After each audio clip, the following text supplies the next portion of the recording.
Élise n'aurait jamais dû être là. La vieille demeure de sa grand-tante Camille était restée inoccupée depuis des années, croulant sous la poussière et le poids des souvenirs oubliés. Pourtant, ce jour-là, une force invisible semblait l'attirer vers cette maison abandonnée. Une sensation étrange s'insinuant en elle comme une caresse glaciale sur sa nuque. Tout avait commencé par une lettre. Une vieille missive jaunie par le temps, trouvée par hasard en fouillant un vieux coffre dans le grenier de ses parents. L'enveloppe, scellée d'un cachet de cire brisé, portait le nom de Camille, sa tante excentrique disparue dans des circonstances étranges plusieurs décennies plus tôt. À l'intérieur, une écriture tremblante dessinait quelques mots troublants. Si tu trouves cette lettre, c'est que le destin t'a mené ici.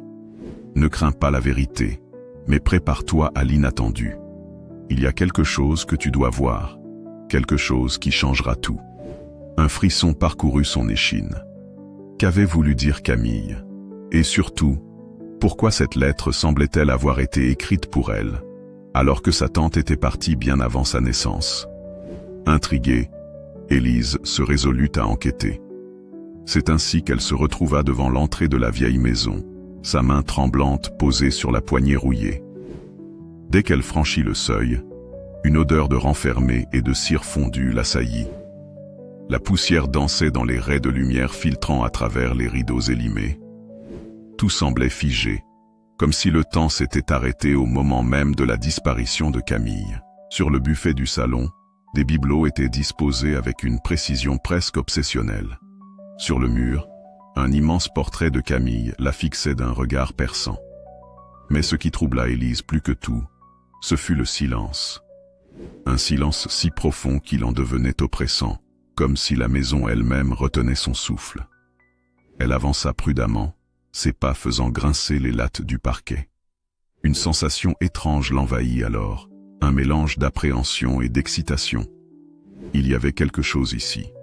Elle en était certaine. Quelque chose qui attendait d'être découvert. Après une exploration minutieuse des lieux, son attention fut attirée par une trappe dissimulée sous un tapis élimé. L'instinct la guida. Elle tira sur la poignée et découvrit un escalier en colimaçon menant à une cave obscure.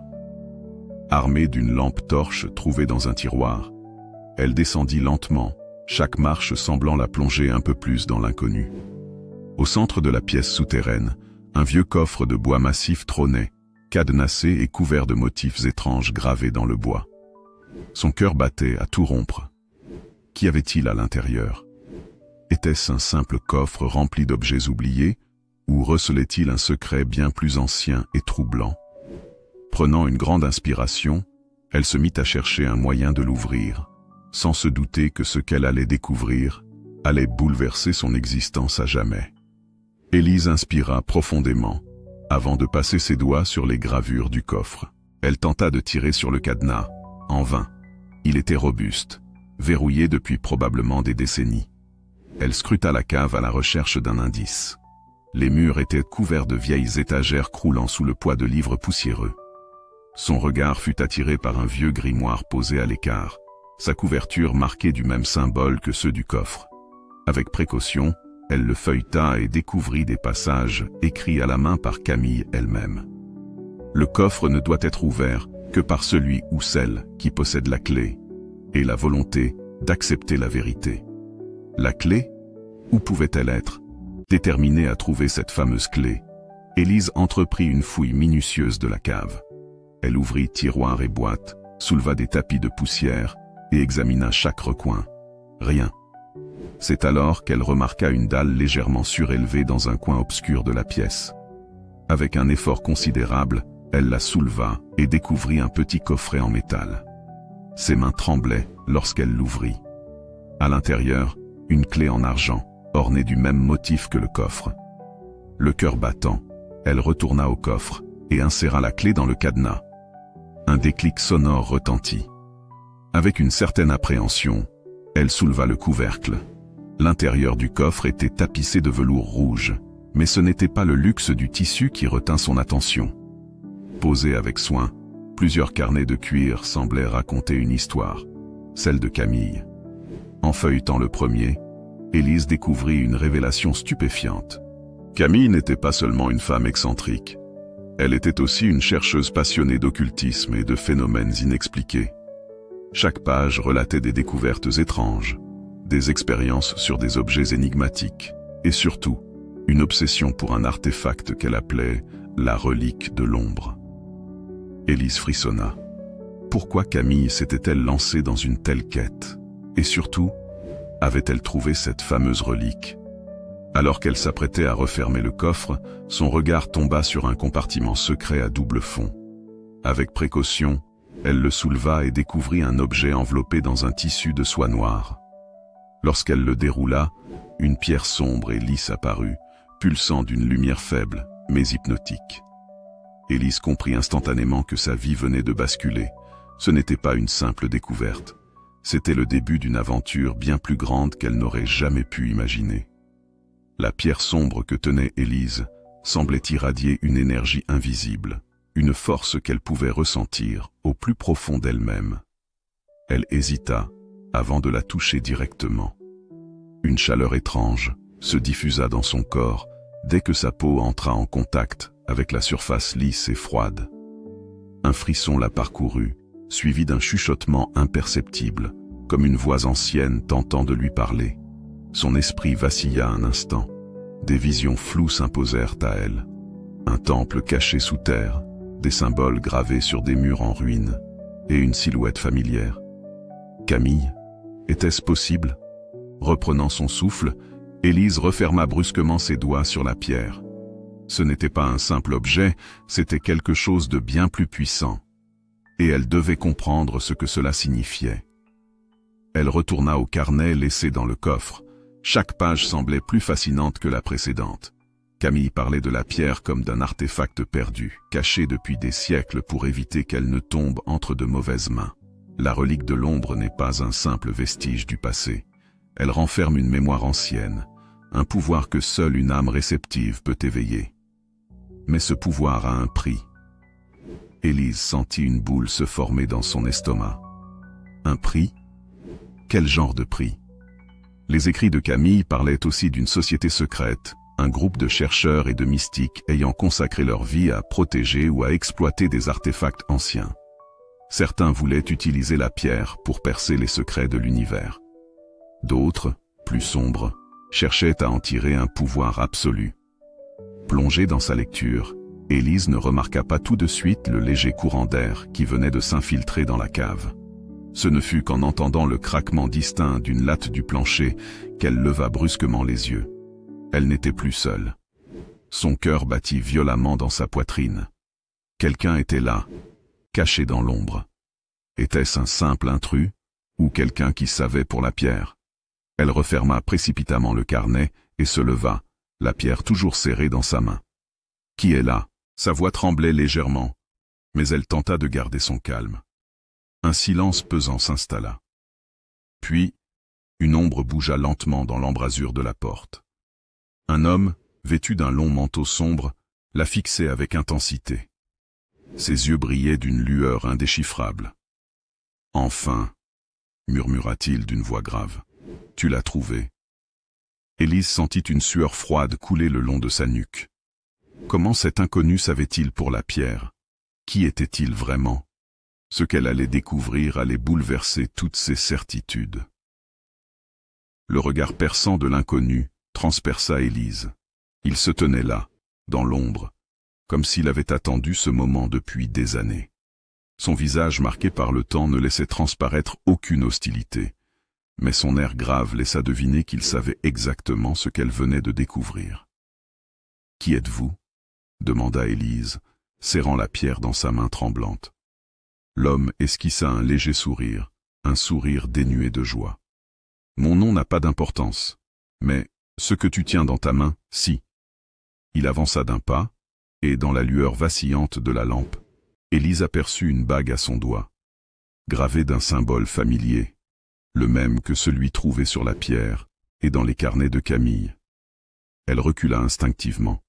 « Vous faisiez partie de la même société que Camille, n'est-ce pas ?» L'homme hocha la tête. « Elle et moi étions liés par une mission, et un serment. Mais elle a choisi de s'éloigner. Toi, en revanche, il la fixa intensément. Tu as été choisi. Une tension glaciale parcourut Élise. Choisi? Par qui? Pourquoi? L'homme s'approcha lentement et sortit un vieux médaillon de sa poche. Il l'ouvrit et lui montra une photo à l'intérieur. Camille, jeune, souriante, et à côté d'elle, un homme plus jeune, qui ressemblait étrangement à celui qui se tenait devant elle. Camille était ma sœur. Élise sentit un frisson lui parcourir l'échine. Comment pouvait-elle ne jamais avoir entendu parler d'un frère? Elle ne m'a jamais mentionné parce qu'elle voulait te protéger. Elle savait que si un jour tu trouvais la pierre, il viendrait en pour toi. Il, répéta Élise, la gorge nouée. L'homme regarda autour de lui, comme s'il craignait d'être entendu. Ceux qui cherchent la pierre depuis des siècles. Ils ont détruit des vies pour la retrouver. Il plongea son regard dans celui d'Élise. Et maintenant que tu l'as, tu es en danger. Une vague d'adrénaline envahit Élise. Tout ce qu'elle connaissait de son monde venait de voler en éclats. Elle tenait entre ses mains une pierre convoitée par des forces qu'elle ne comprenait pas. Et elle se retrouvait soudain projetée dans un héritage dont elle ignorait tout. L'homme lui tendit la main. « Si tu veux survivre, tu dois me suivre. » Élise hésita. Son esprit lui criait de fuir, de tout abandonner. Mais au fond d'elle, une autre voix, plus profonde, lui disait qu'elle ne pouvait pas reculer. Camille avait laissé cette pierre pour elle. Il y avait une raison. Prenant une grande inspiration, elle fit son choix. Elle tendit la main et la plaça dans celle de l'inconnu. Sans un mot de plus, ils quittèrent la cave, s'enfonçant dans la nuit. Mais Élise ignorait encore qu'à partir de cet instant, il n'y aurait plus de retour en arrière. Élise sentait son cœur battre à tout rompre, alors qu'elle suivait l'inconnu à travers les rues désertes. L'air était froid, chargé d'électricité, comme si l'univers lui-même retenait son souffle. Derrière eux, la maison de Camille, témoin silencieux de son passé, semblait les observer partir avec un ultime avertissement. « Où allons-nous » demanda-t-elle, sa voix à peine un murmure. L'homme, qui s'était présenté sous le nom d'Antoine, ne ralentit pas. « Loin d'ici. Ils savent. Ils viendront. » Élise frissonna. Elle ne pouvait ignorer la gravité dans sa voix. La pierre, encore enfermée dans sa paume, semblait vibrer légèrement, comme si elle répondait aux événements en cours. Au loin, un bruit de moteur résonna. Une voiture noire passa lentement devant la maison, ses phares balayant la rue sombre. Antoine attrapa brusquement Élise par le bras et l'entraîna dans une ruelle adjacente. « Il nous cherche déjà. » Élise sentit la peur monter en elle. Qui étaient ces gens?